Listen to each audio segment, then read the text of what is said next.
speaking about the doctrine of man, and we were saying that in regards to our evangelism, one of the important things that drives our evangelism and what it is that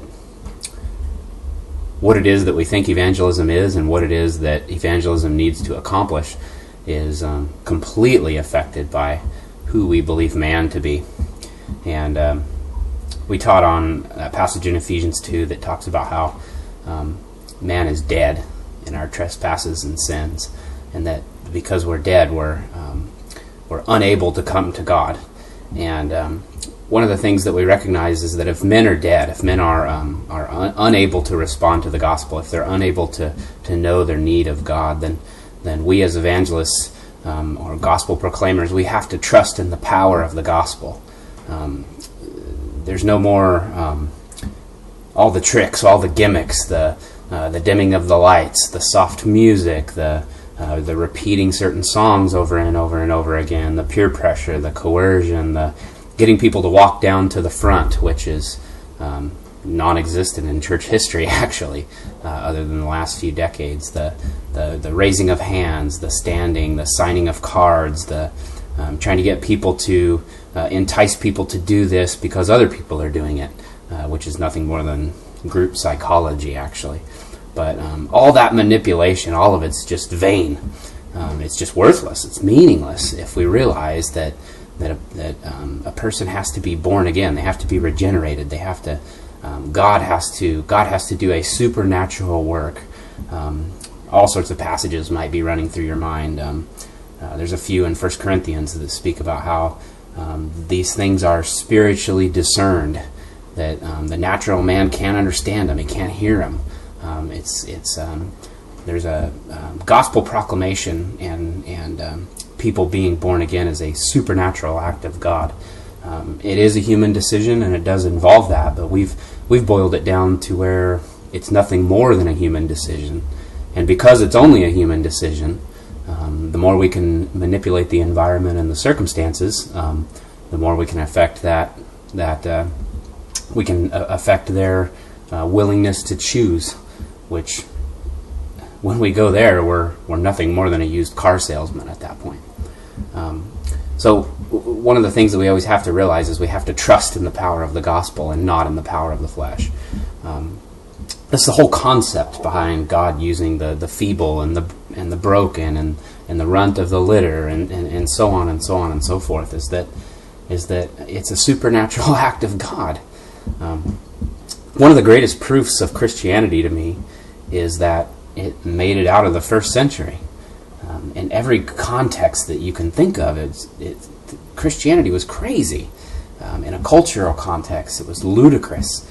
In a religious context, it was blasphemous. In a philosophical context, it was absurd. Imagine, if you want to sort of follow along, I'm just going to kind of paraphrase like what may have sort of happened. But in Acts chapter 17, we see Paul going and speaking to the very learned men of his day and on the Areopagus there on Mars Hill in Athens.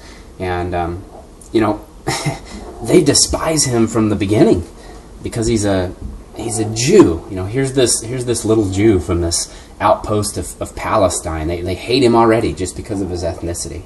And Paul shows up and he says, on my way in here, I saw all these idols that you have, all these altars to all these gods, and then of course he mentions the one to the unknown God, and he says, I just want you to know that everything that you guys think about God is wrong.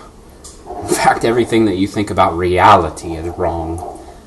And I mean, you can imagine these men hearing this from this person that they already despise anyway, and you can just sort of picture him, really? Everything that we believe about reality is wrong, huh, Paul? But for they're probably somewhat amused at this point, so they beckon him to continue, and he says yes, and I have this gospel, this good news that I need to proclaim to you, and one of the first things he says is that God became a man, getting ready to tell them about the story of Jesus, and I want you to know that to a first century Greek philosopher, that is the most horrid thing that you could say. I mean, they're not going to hear it. That is an awful thing to say, that spirit and material could have merged together. They're not going to hear it. But for the sake of the joke now, at this point, they allow him to go on, and Paul says, yeah, he was born. And they say, really? Well, who was his mother? And she must have been a very important person. And Paul says, no, a very poor girl, a teenager. And they say, really, who was his dad?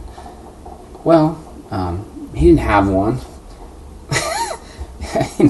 You can picture them laughing among themselves. God became a man. He was born to a poor teenage girl, and he didn't have a dad.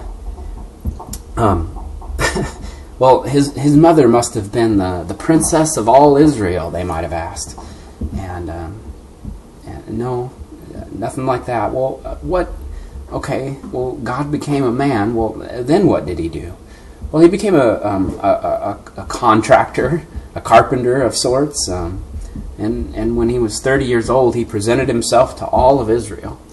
And you can sort of picture them grinning and laughing. Well, and so all of Israel must have accepted him as their king, right? We hadn't heard of this. And Paul responds, well, no, actually, he was rejected and despised, and he was crucified as a demon-possessed crazy person, and by Rome as a traitor.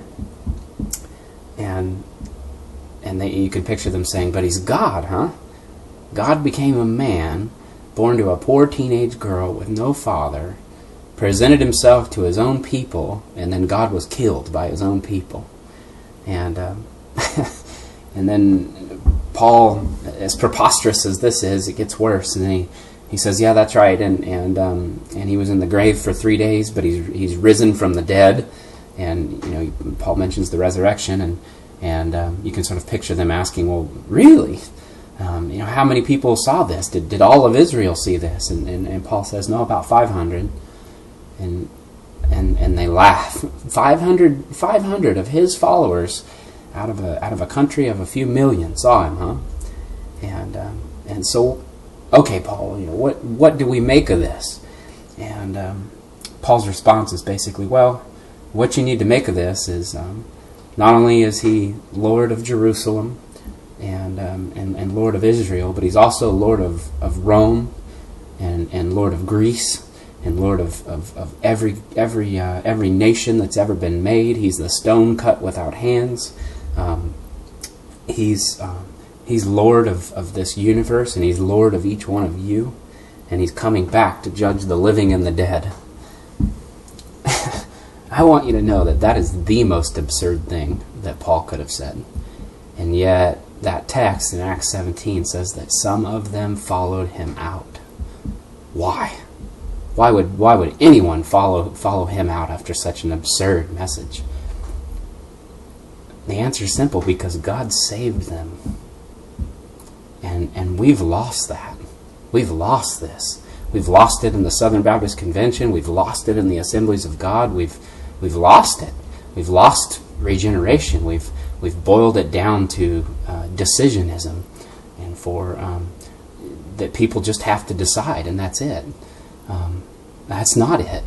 We're all born with a wicked, evil, God-hating heart, and God has to take that heart out and put in a new one and give us